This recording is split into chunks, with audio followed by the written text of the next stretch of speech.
The Grain by Lev Tolstoy.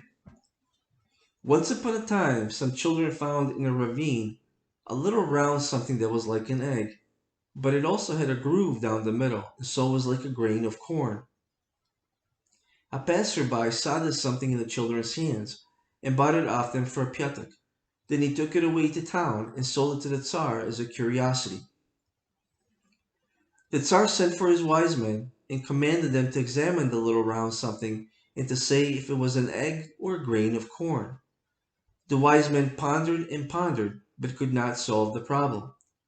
So the little round something was left lying on the window sill, and a hen flew in, pecked at the little round something, and pecked a hole in it, so that everyone could now see that it was a grain of corn.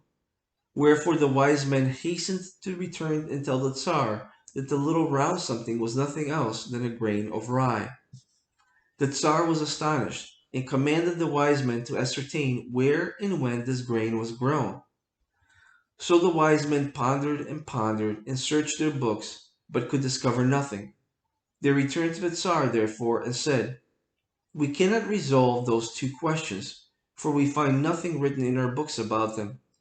But let your imperial majesty cause inquiry to be made among the peasantry, lest haply any one of them has ever heard from his elders where and when this grain was sown." So the Tsar sent and commanded a very ancient elder of the peasantry to be brought to him. Such a one was searched for and conducted to the Tsar's presence. The old man was livid and toothless, and walked with difficulty on crutches. The Tsar showed him the grain, which was unlike anything that the old man had ever seen before. Indeed, he could hardly see it now, but half examined it with his eyes, half felt it with his hands.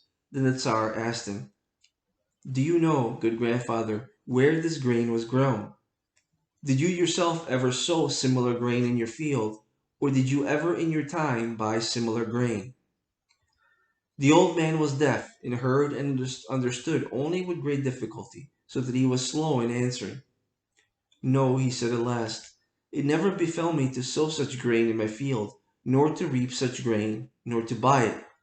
When we bought corn, it was all of fine, small grain. But," he continued, "you would do well to ask my father. He may have heard where such a grain as this one was grown." So the Tsar sent the old man to fetch his father, and commanded the latter to be brought to him. The father of the old man was duly found and conducted to the presence, and he entered it hobbling on one crutch only. The Tsar showed him the grain, and, as the old man still had the use of his eyes, he was able to see it quite clearly. Then the Tsar asked him, "Do you know, my good old man, where such a grain was grown? Did you ever yourself sow similar grain in your field, or did you ever in your time buy similar grain from anywhere?" The old man was a little hard of hearing, yet he could hear much better than his son. "No," he said, "it never befell me to sow or to reap such grain. No, nor yet to buy it, since in my time money had not begun to be used in trade. Everyone grew his own bread, and, as regarded other needs, one shared with another. I do not know where such a grain as this one could have been grown, for although our grain was larger than grain is now, and gave more flour, I have never before seen such a grain. But I have heard my father say that in his time better corn was reaped than in mine, and that it was larger and yielded more flour. You would do well to send and ask him." So the Tsar sent for the father of this old man, and the father was found and conducted to the presence. He entered it without crutches at all, walking easily, in fact, while his eyes were still bright, and he spoke distinctly. The Tsar showed him the grain, and the old man looked at it and turned it over and over. "Ah," he said, "but it is many a long day since I have seen such a grain of olden times like this one." Then he nibbled the grain and chewed a morsel of it. "It is the same," he exclaimed. "Tell me then, grandfather," said the Tsar, "where and when such grain as this was grown? Did you yourself ever sow such grain in your field, or did you ever in your time buy it anywhere of others?" Then the old man replied, "In my time such grain as this was reaped everywhere. It was on such grain that I myself lived and supported others. Such grain I have both sowed and reaped and ground. And the Tsar asked him again, "Tell me, good grandfather, was it ever your custom to buy such grain anywhere, or always to sow it yourself in your own field?" The old man smiled. "In my time," he said, "no one would have ever thought of committing so great a sin as to buy or sell grain. We knew nothing of money. Each man had as much grain as he wanted."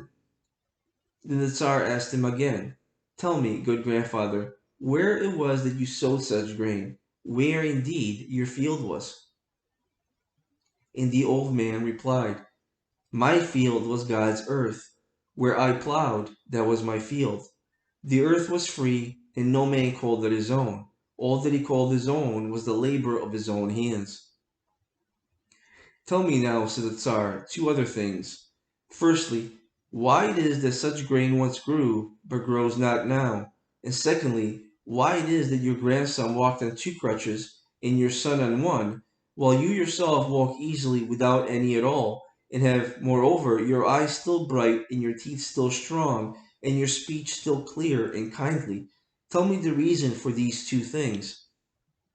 Then answered the old man, "The reason for these two things is that men have ceased to live by their labor alone, and have begun to hanker after their neighbor's goods. In the olden days they lived not so. In the olden days they lived according to God's word.